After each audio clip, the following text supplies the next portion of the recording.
नमस्कार दोस्तों। जैसा कि आप देख पा रहे हैं, आज डेट हो चुका है 6। तो अपना जो है करंट अफेयर का वीडियो जो है स्टार्ट करते हैं, बढ़ते हैं अपने क्वेश्चन की ओर। तो हमारा पहला क्वेश्चन है कि हाल ही में किस राज्य सरकार द्वारा ग्रामीण क्षेत्रों में श्रमिकों के लिए रोजगार उत्पन्न करने के उद्देश्य से मनरेगा के तहत जो कार्यक्रम चलाए जा रहे हैं वो किस राज्य ने स्टार्ट किए हैं, वो आपको बताना है। तो इसका जो आंसर है वो है झारखंड। झारखंड सरकार द्वारा जो है अभी ये है स्टार्ट किया गया है। तो इसके यहाँ पे हम ये जान लेते हैं कि ये अभी चर्चा में क्यों आया। ये जो मनरेगा के तहत, क्योंकि ये तो काफ़ी पुराना चल रहा है लेकिन ये अभी चर्चा में क्यों आया उसके बारे में थोड़ा जान लेते हैं। तो अभी जैसा कि अपन जानते हैं कि अभी एक महामारी चल रही है कोविड-19। तो इस कोविड-19 के तहत जो है राष्ट्र जो अपना जो लॉकडाउन है वो पूरे देश में अभी लॉकडाउन चल रहा है, जिसके वजह से जो है अन्य राज्य से झारखंड जो है वापस लौट के जा रहे हैं लोग, और जिससे जो है 6 लाख से अधिक प्रवासी मजदूर के लिए और तथा जो ग्रामीण व्यवस्था को जो है मजबूत करने के लिए इस मनरेगा के तहत जो है 3 कार्यक्रम जो है चलाए गए हैं। और सेंटर फॉर यानी कि CIME द्वारा जो है CIME, इसकी जो फुल फॉर्म है वो है centre for monitoring Indian economy. ठीक है। तो इसके जो आंकड़े हैं अभी ये इसने निकाले हैं। तो इसके आंकड़ों में जो है ये जो है 47.1% जो है बेरोजगारी झारखंड के अंदर। और जो है ये राष्ट्रीय औसत का लगभग, जो राष्ट्र का लगभग है वो 23.5% जो है उससे लगभग ये दुगना है। ठीक है। तो अब चलते हैं अपने अगले क्वेश्चन की ओर।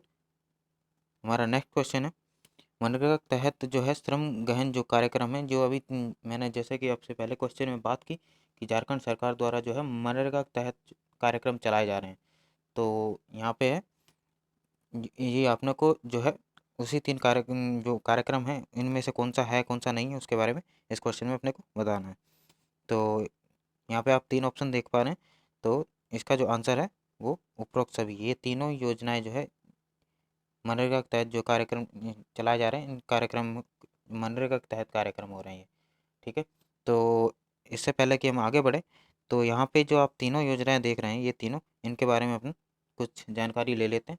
स्टार्ट करते हैं पहले वाली से, पहले ऑप्शन से। ऑप्शन फर्स्ट का जो है, इस योजना का जो उद्देश्य रहा था वो ये रहा था कि वनीकरण हेतु 2 लाख से अधिक, 2 लाख 2 लाख एकड़ से अधिक जो अप्रयुक्त सरकारी प्रति भूमि का जो है उपयोग करना, मतलब जो सरकारी ज़मीन है लेकिन उसका कोई उपयोग नहीं हो पा रहा है, उसका ज़मीन का उपयोग करना इसका मेन उद्देश्य रहा। और जो इसके तहत जो है गांव के 5 लाख परिवारों से अधिक, 5 लाख परिवारों से अधिक जो है उनको 100 देने वाले पौधे दिए जाएंगे। और इसके रोपण, रख रखाव, भूमि का कार्य, वनीकरण का जिम्मेदारी जो है वो गांव वालों के पास होगी। किसके पास? ये गवर्नमेंट के पास नहीं होगी, ये गांव वालों के पास होगी। और जिस जबकि जो है भूमि भूमि तो है वो गवर्नमेंट की ही रहेगी। और इस योजना के तहत अगले कुछ महीनों में जो है 5 करोड़ से अधिक, 5 करोड़ से अधिक फल देने वाले जो पौधे हैं वो लगाए जाने की जो है उम्मीद जताई जा रही है। तो अब चलते हैं अपने ऑप्शन नंबर 2 की तरफ, जो कि है नीलांबर पीताम्बर जल समृद्धि योजना।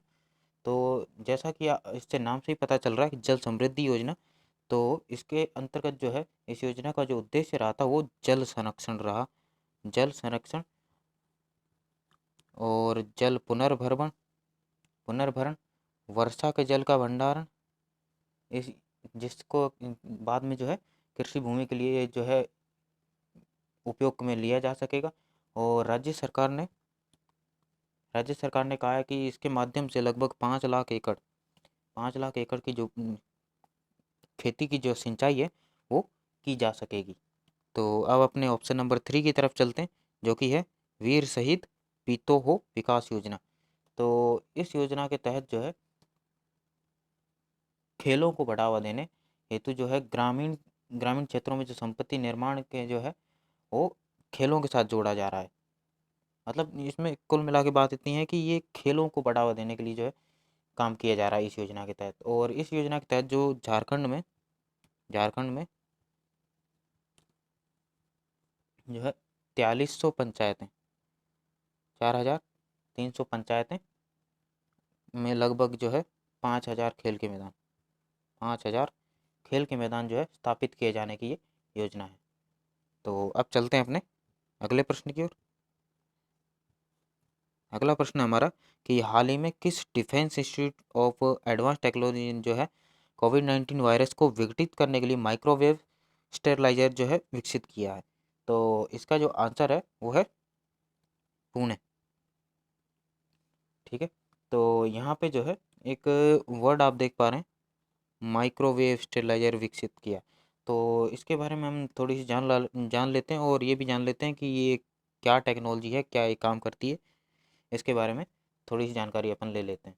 तो ये जो है हाल ही में डिफेंस इंस्टीट्यूट ऑफ टेक्नोलॉजी कोविड-19 को जो है विकसित करने के लिए इसको जो नाम दिया गया है वो है अतुल्य। इस माइक्रोवेव स्लेजर जो स्टेरलाइजर है उसको नाम दिया गया अतुल्य। ठीक है, और इसके साथ में जो है ये काम कैसे करता है, ये लगभग है 50 से 60 डिग्री पर, 50 से 60 डिग्री सेल्सियस पे जो है तापमान की सीमा पे ये डिफरेंशियल जो हीटिंग करता है और जिसकी वजह से जो है इसका जो वायरस है वो विकसित होने लगता है। ठीक है, तो अब चलते हैं अपने अगले क्वेश्चन की ओर। अगला क्वेश्चन है हमारा, हाल ही में किस बायोटेक्नोलॉजी इंस्टीट्यूट ने जो है कोविड-19 के लिए बायो सेंसर विकसित किया है। ठीक है, तो इसका जो आंसर है वो है बायो सेंसर। हाल ही में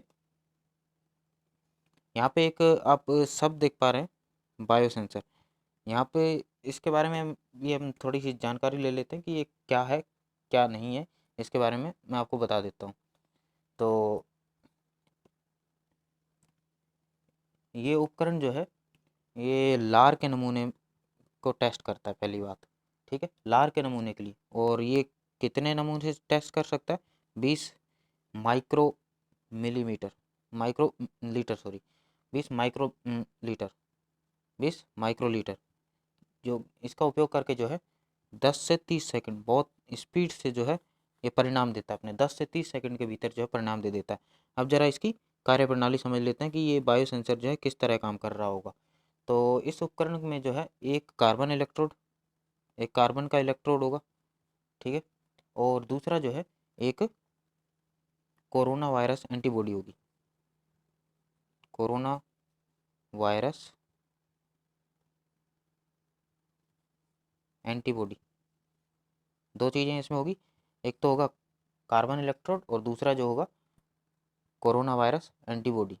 ये दोनों इस उपकरण के अंदर हैं। ठीक है, और जो एंटीबॉडी जो है इसकी जो बाहरी परत होगी, वायरस की जो बाहरी परत होगी उसमें जो है एक स्पाइकन प्रोटीन जो है इसके साथ spoken sorry spoken spike spike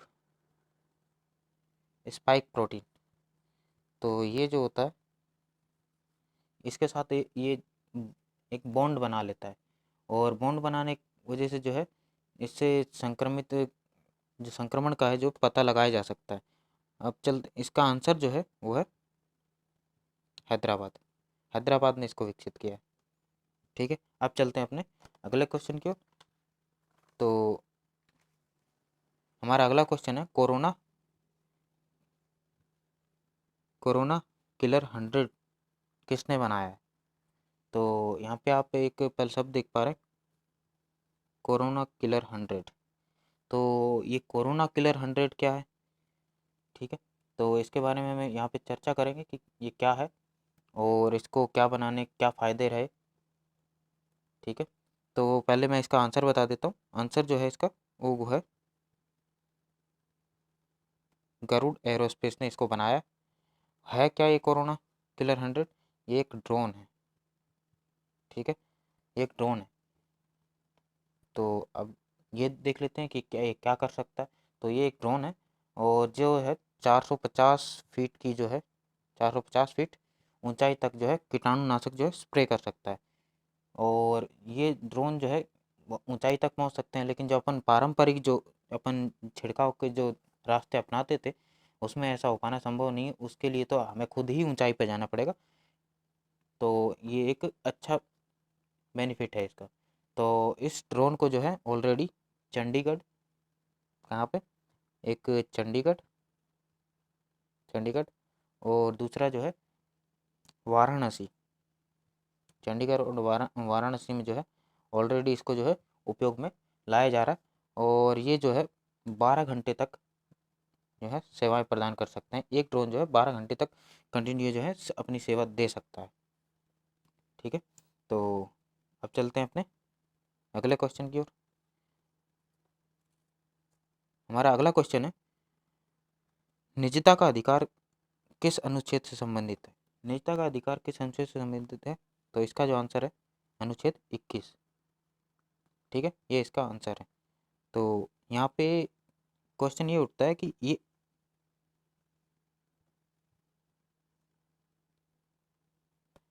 question ये उठता है यहाँ पे कि अभी चर्चा में क्यों है? इसका आंसर जो है वो अनुच्छेद 21 है, लेकिन ये अभी चर्चा में क्या क्यों है? क्या ऐसा हुआ जो अभी ये चर्चा में आया? तो वो जान लेते हैं। तो जैसा कि अपन जानते हैं अभी कि कोविड-19 महामारी जो है, कोविड-19 महामारी ये जो है पूरे दुनिया में अभूतपूर्व ढंग से जो है प्रसार कर रही है और मृत्यु, जैसे मरने वाली की संख्या जो है तेजी से बढ़ रही है। तो इसके बाद जो है गूगल, किसने? गूगल ने और फेसबुक ने, गूगल और फेसबुक ने जो है, जैसे इन जैसी बड़ी बड़ी कंपनियां जो है इन पर नियंत्रण पाने के लिए जो है, महामारी नियंत्रण पाने के लिए सरकार की मदद के लिए जो है अपनी कोशिशें इन लोगों ने ये कर रहे हैं और तेज कर दी है। इसके बाद जो द वॉशिंगटन पोस्ट के अनुसार जो है गूगल और फेसबुक जो है इस महामारी से लड़ाई में जो है स्मार्टफोन यूजर्स को जो लोकेशन डेटा ये जो है ये गवर्नमेंट के साथ जो है शेयर कर रही है, गवर्नमेंट के साथ जो है शेयर कर रही है। तो इसकी वजह से जो है अभी ये मुद्दा उठने लगा कि ये जो है मूलभूत अधिकार है, निजता का अधिकार, उसके ये सब खिलाफ जा रहा है। तो अब चलते हैं अपने अगले क्वेश्चन की ओर। अगला क्वेश्चन है हमारा, SERB का जो मुख्यालय है वो कहाँ पर है? तो इससे पहले कि हम अपने आंसर की तरफ बढ़े, मैं आपको पहले इसके बारे में जो है SERB जो वर्ड आप देख पा रहे हैं इसके बारे में आपको बता देना चाह रहा हूँ कि क्या है और अभी हाल फिलहाल चर्चा में ये जो है चर्चा में क्यों है। तो इसकी जो फुल फॉर्म है वो है science science and engineering engineering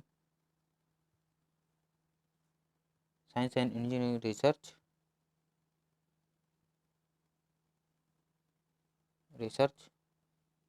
board, research board. क्या है इसकी full form? Science and engineering research board. और इसको अपन हिंदी में क्या कहेंगे? हिंदी में इसको बोला जाएगा विज्ञान और इंजीनियरिंग अनुसंधान अनुसंधान बोर्ड। क्या बोलेंगे? विज्ञान और इंजीनियरिंग अनुसंधान बोर्ड। तो अब ये जान लेते हैं कि ये अभी चर्चा में क्यों है। तो हाल ही में इसने जो है SERB ने जो है कोविड-19 जो अभी महामारी चल रही है उसको नियंत्रित करने हेतु जो है एक गणितीय मॉडल और जो अभिक कल्पनात्मक पहलुओं के अध्ययन करने के लिए जो है एक इसने योजना चलाई थी जिसका नाम था मैट्रिक्स मैट्रिक्स स्कीम। मैट्रिक्स योजना जो है इसने चलाई थी जिसके तहत 11 परियोजनाओं को जो है अभी हाल फिलहाल जो है मंजूरी मिली है। और जो है SERB योजना के तहत मंजूरी जो है इसमें कोविड-19 के जो इसका जो उद्देश्य रहा है वो है क्या? कोविड-19 से जुड़े जो अभी महामारी चल रही है उससे जुड़े जो विभिन्न पहलू हैं उनके संदर्भ में एक गणितीय मॉडल, एक मैथमेटिकल जो मॉडल है वो इसका तैयार करना है। इसका एक अभी मेन मुद्दा है मैट्रिक्स स्कीम, ये इसके अंतर्गत जो है आ रहा है। और अगर आप जो है मैट्रिक्स और मैंने जो है मैट्रिक्स जो है स्कीम इसके बारे में पहले वाली वीडियो में जो है बात मैं कर चुका हूँ। तो अगर आप जानना चाह रहे हैं तो आप मेरी दूसरी वीडियो जो है देख सकते हैं। आप चलते हैं अपने अगले क्वेश्चन की ओर। तो हमारा अगला क्वेश्चन है, SERB द्वारा संचालित शोध कार्यक्रम व योजनाओं में से है। तो यहाँ पे आप जैसा कि ऑप्शन देख पा रहे हैं, तो इसका जो आंसर है वो डी है, सॉरी थर्ड ऑप्शन। तो ये चारों ही जो योजनाएं हैं, जो शोध कार्यक्रम है, ये SERB द्वारा चलाए जा रहे हैं। तो आप चलते हैं अपने अगले क्वेश्चन की ओर। देश के प्रधानमंत्री जिन्होंने नाम के शिखर सम्मेलन में भाग नहीं लिया, ठीक है। तो यहाँ पे मैं आपको आंसर बताऊं उससे पहले एक चीज़, यहाँ पे एक वर्ड आप देख पा रहे हैं, NAM, नाम। तो ये है क्या, क्यों ये अभी चर्चा में, इसके बारे में जानकारी मैं आपको दे रहा हूँ। तो इसके ये जो है नाम, इसको फुल फॉर्म जो है वो है नॉन अलाइंड मूवमेंट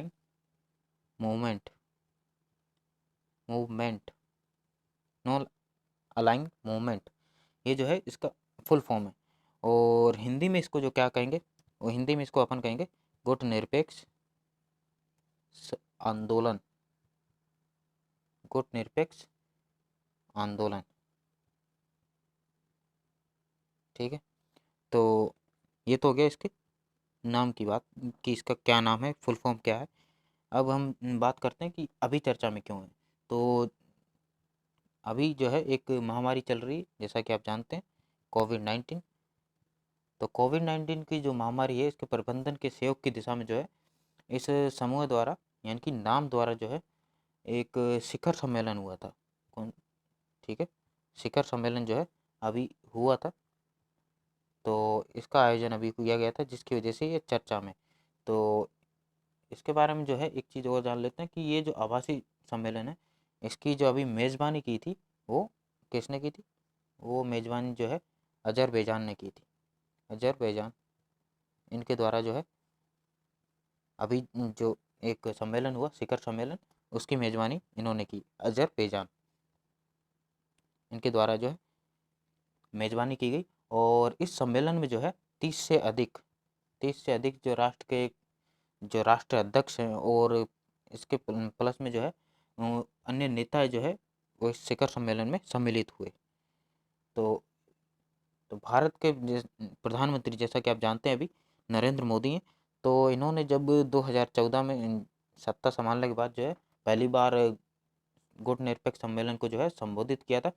और उसके सम्मेलन में जो है इन्होंने, इसी सम्मेलन में जो है इन्होंने आतंकवाद, एक तो मुद्दा उठाया था आतंकवाद का, और दूसरा जो है मुद्दा इन्होंने फेक न्यूज़ का उठाया था, फेक न्यूज़। इन दोनों मुद्दों को जो है इन्होंने घातक वायरस कहा था। क्या कहा था? घातक वायरस, घातक वायरस, घातक वायरस कहा था। और उसके पश्चात जो है 2016 से 2019, इसके बीच में जो है नरेंद्र मोदी ने जो है प्रधानमंत्री जो अपने हैं, उन्होंने इस शिखर सम्मेलन में हिस्सा नहीं लिया है। तो इसका जो आंसर हो जाता है नरेंद्र मोदी, इसका जो है आंसर है। तो अब चलते हैं अपने अगले क्वेश्चन की ओर। अगला क्वेश्चन है, पहला गुटनिरपेक्ष सम्मेलन कब हुआ था? तो पहला गुटनिरपेक्ष सम्मेलन जो है वो यहाँ आपको बता दे रहा हूँ। जैसा कि अभी मैंने इसको आपको पिछले क्वेश्चन में अभी बताया, गुटनिरपेक्ष सम्मेलन जो है अभी एक शिखर सम्मेलन जो है ख़त्म हुआ, लेकिन यहाँ, ठीक है। तो इसका जो आंसर की तरफ चलते हैं। इसका जो आंसर है, पहला गुटनिरपेक्ष सम्मेलन जो है कब हुआ? तो इसका जो आंसर है 1961, 1961 जो है इसका आंसर है। लेकिन जो इसके बारे में कुछ चीज़ें और बता दूं मैं आपको। ये जो गुटनिरपेक्ष सम्मेलन है, जो सबसे पहले 1961 में तो हुआ, लेकिन इसके साथ में एक चीज़ और, ये बेलग्रेड, बेलग्रेड ये एक जगह का नाम है, बेलग्रेड, इसमें आयोजित किया गया था। और सबसे पहले इस गुटनिरपेक्ष सम्मेलन में जो है 25 सदस्य देश शामिल हुए थे। 25 देश जो हैं, 25 सदस्य थे, 25 देश जो हैं इस सम्मेलन में शामिल हुए थे। और समय गुजरने के साथ साथ जो है ये गुटनिरपेक्ष आंदोलन की संख्या जो है बढ़ती गई, और वर्तमान में जो है 120 देश इसके सदस्य हैं। ठीक है। 17 जो है वो पर्यवेक्षक जो है देश हैं, और 10 जो हैं 10 वो पर्यवेक्षक संगठन हैं। ये 3 जो है अभी इसमें शामिल है। 120 सदस्य हैं, 17 पर्यवेक्षक देश हैं, और 10 जो है पर्यवेक्षक संगठन है। ठीक है। और अब क्वेश्चन ये उठता है कि ये जो सम्मेलन है, ये गुटनिरपेक्ष, जो इसका उद्देश्य क्या रहा, क्यों इसकी ज़रूरत पड़ी। तो इसका जो मेन मुद्दा था उस समय,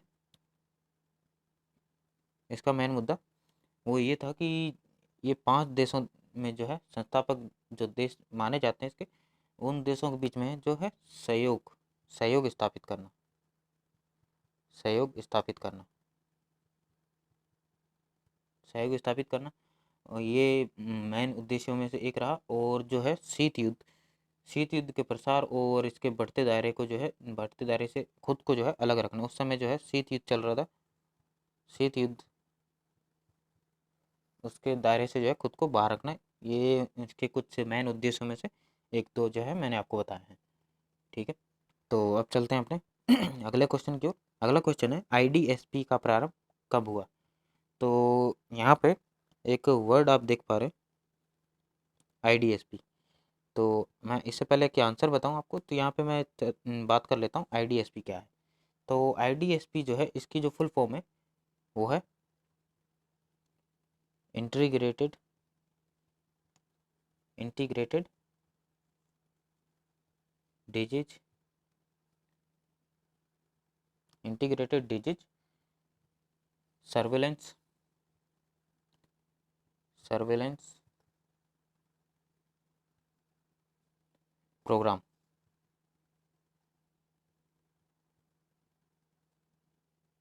ये जो है इसकी फुल फॉर्म है, क्या है, इंटीग्रेटेड डिजीज सर्वेलेंस प्रोग्राम। और अगर बात करें हिंदी में तो इसको कहेंगे अपन एकीकृत रोग निगरानी कार्यक्रम, एकीकृत रोग निगरानी कार्यक्रम, इसको अपन हिंदी में जानेंगे। और तो अब इसके बारे में कुछ जान लेते हैं। तो यहाँ पे जो आप वर्ड देख पा रहे हैं, इसको हिंदी में अब क्या कहेंगे, एकीकृत रोग निगरानी कार्यक्रम। ये जो है विश्व बैंक के सहयोग से जो है 2004 में, कब, 2004 में जो है भारत सरकार द्वारा प्रारंभ किया गया था। तो इसका जो आंसर हो जाता है वो 2004 है। और यहाँ पे जो एक चीज़ और है, इसकी पहल कैसे की गई थी, किसने इसकी पहल की। तो ये जो है स्वास्थ्य एवं परिवार कल्याण मंत्री द्वारा जो है इसकी एक पहल थी। स्वास्थ्य एवं परिवार कल्याण मंत्रालय,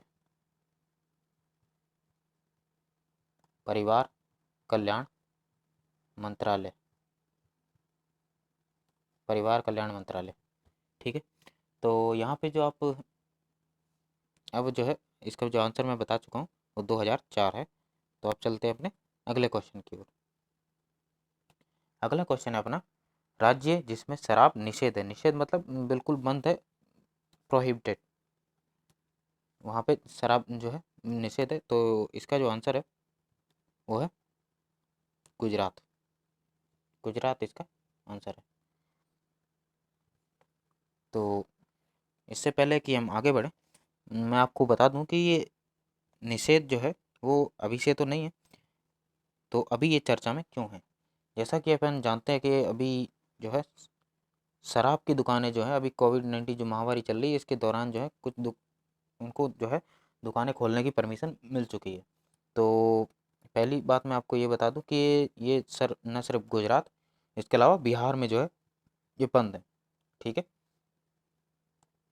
लेकिन इसके अतिरिक्त जो है अन्य सभी राज्यों और केंद्र शासित जो प्रदेश है, इनके जो राजस्व है, जो उनमें जो है काफ़ी योगदान जो है इनका रहता है।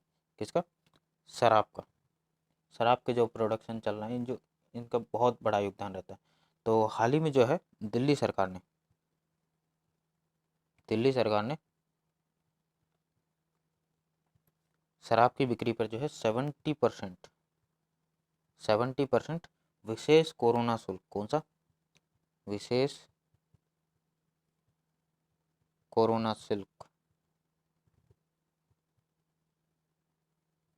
विशेष कोरोना शुल्क, ये जो है 70% बढ़ाने जो है लगाने की घोषणा की है, जिसके पश्चात जो है सीधी सी बात है कि इतना टैक्स लगेगा तो शराब की कीमतें बढ़ जाएगी।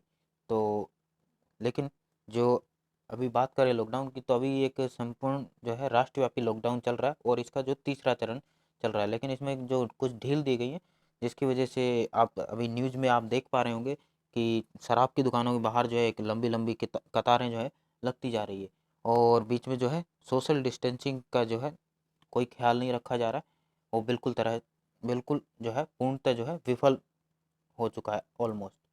ठीक है, तो अभी बात कर लेते हैं कि ये क्या है क्या नहीं है, क्यों ये, क्या इसका जो है राज्य की जो अर्थव्यवस्था है उस पर कितना असर करता है, ये कितना नहीं करता है, उसके बारे में आपको बता देता हूँ। तो जो है बीते वर्ष यानी कि पिछले साल जो है सितंबर में, कब, सितंबर में, सितंबर में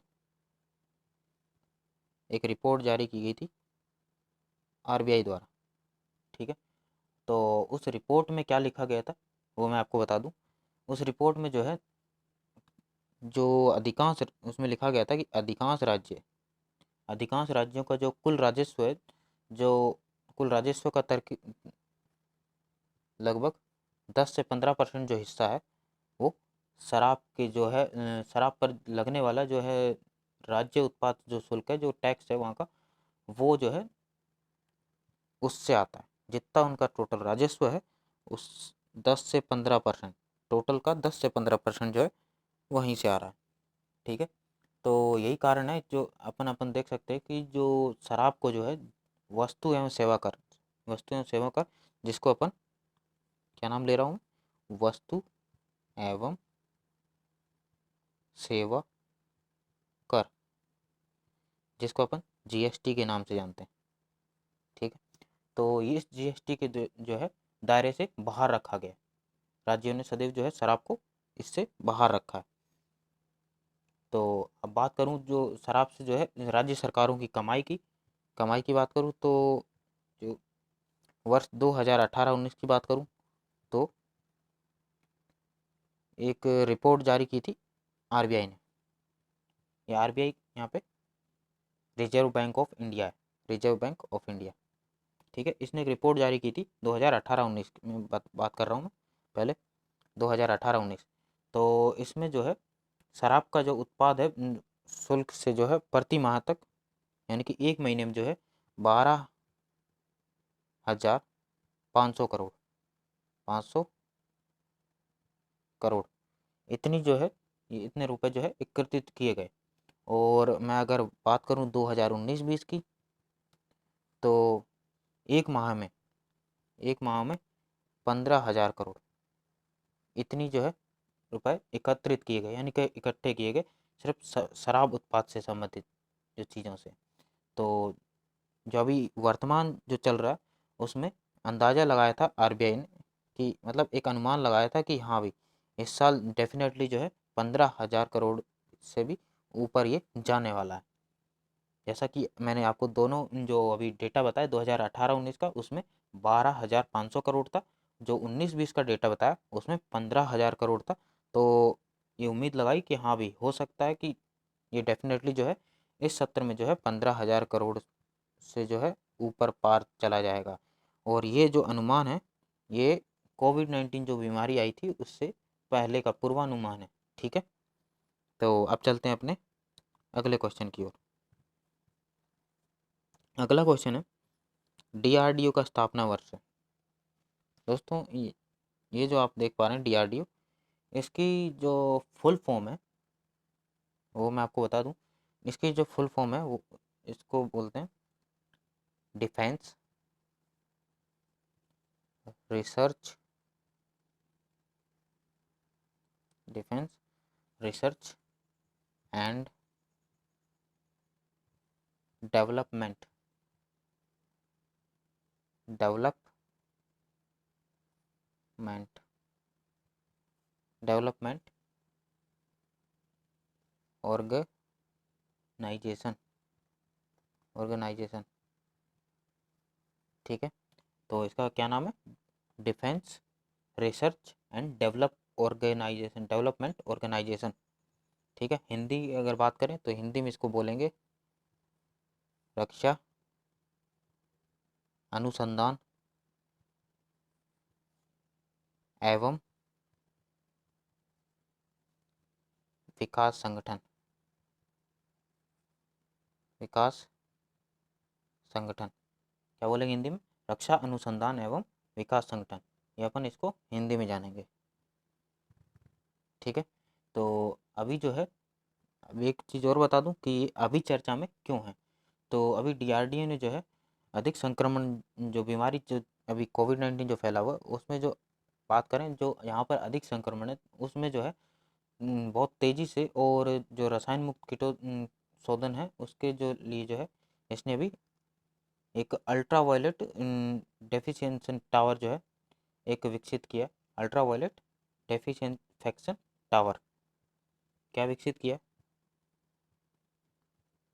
ultra violet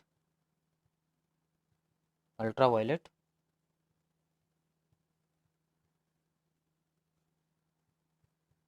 disinfection disinfection sorry disinfection disinfection tower. तो अब ये जान लेते हैं कि ये कर क्या सकता है, ये जो अभी विकसित किया है। तो इस उपकरण के माध्यम से जो है, जो मैंने आपको बताया अल्ट्रा वायलेट डिसइंफेक्शन जो टावर है जो बनाया उन्होंने, वो 12 बाई 12 फुट का जो आकार का एक कमरा है उसको 10 मिनट में, कितने मिनट में?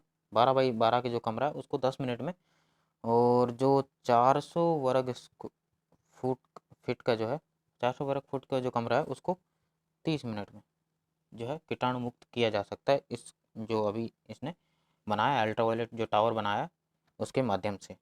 तो मैं बता दूं कि इसका जो है स्थापना वर्ष जो है वो कब रहा। तो इसका जो स्थापना वर्ष है वो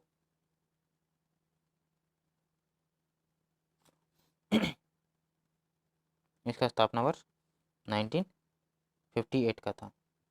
ये जो है इसका आंसर है।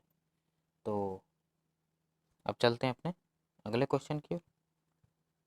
अगला क्वेश्चन हमारा WADA की स्थापना कब की गई?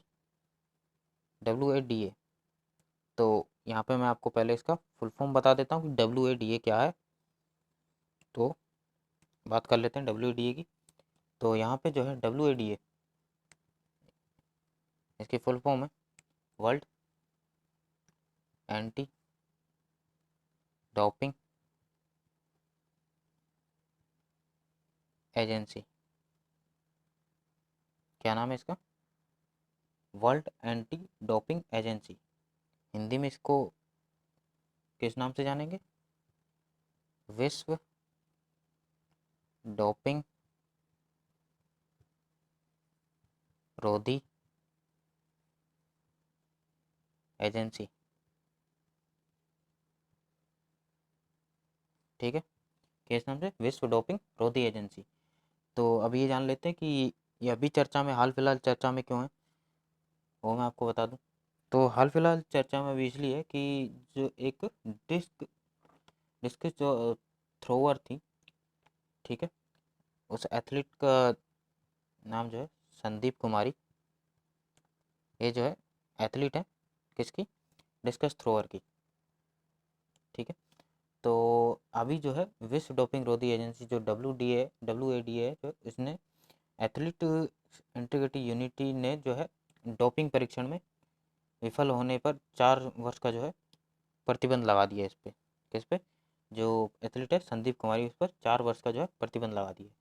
तो अगर बात करूं इसकी, तो इसको जो है 1999 में जो है एक अंतर्राष्ट्रीय एजेंसी के रूप में जो है स्थापित किया था 99 में।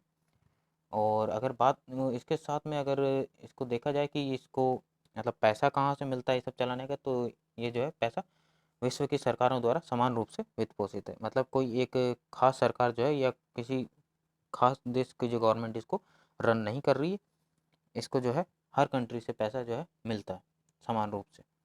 ठीक है, तो इसकी बात होगी। अब मैं बात करता हूँ कि जो विश्व डोपिंग रोधी एजेंसी है उसका मुख्यालय जो है वो कहाँ पे तो इसका मुख्यालय जो है वो मॉन्ट्रियल में है। ठीक है, मॉन्ट्रियल। तो ये मॉन्ट्रियल कहाँ है? ये मॉन्ट्रियल कनाडा के अंदर, कनाडा देश। ठीक है, तो अब चलते हैं अपने अगले प्रश्न की ओर। अगला क्वेश्चन है, सर्वप्रथम राष्ट्रमंडल युवा खेलों का आयोजन कब किया गया था या किया गया था? तो राष्ट्रमंडल जो खेल है, जिसे अपन अगर अपन किस नाम से जानते हैं? अपन इसको जानते हैं कॉमनवेल्थ यूथ गेम। किस नाम से? Commonwealth Commonwealth youth game. ठीक है, इस नाम से अपन इसको जानते हैं इंग्लिश में। तो अभी ये चर्चा में क्यों है? तो अभी ये चर्चा में इसलिए क्योंकि अभी जो वर्ष 2021 में जो है आयोजित होने थे ये जो ओलंपिक्स कॉमनवेल्थ जो गेम है, तो अभी इसको जो है इनकी डेट जो है 2023 कर दी गई है। 2023 तक जो है स्थगित कर दिया, अभी कंफर्मेशन नहीं आया, इसको स्थगित कर दिया 2023 तक। और इसके पीछे एक कारण ये भी रहा कि ये जो है टोक्यो में होने थे, तो टोक्यो के जो ओलंपिक्स थे उनकी तारीखों के साथ इसका जो है टकराव हो रहा था, तो इसको जो है आगे बढ़ा दिया गया। ठीक है, और अगर मैं इसमें बात करूं कि जो इसमें जो है राष्ट्रीय युवा खेलों में 14 से 18 वर्ष के ही जो है ये एक सीमा है एथलीटों को भाग लेने की। ठीक है, और अब मैं बात कर लूँ इसके आंसर की, तो इसका जो आंसर है वो 2000 में जो है सबसे पहले कॉमनवेल्थ यूथ गेम्स का जो है स्टार्टिंग हुआ था। ठीक है, तो आज की वीडियो में इतना ही। आगे की वीडियो के लिए जो है आप मेरे चैनल को सब्सक्राइब कर सकते हैं, जिससे आपको डेली अपडेट जो है मिलते रहे। धन्यवाद।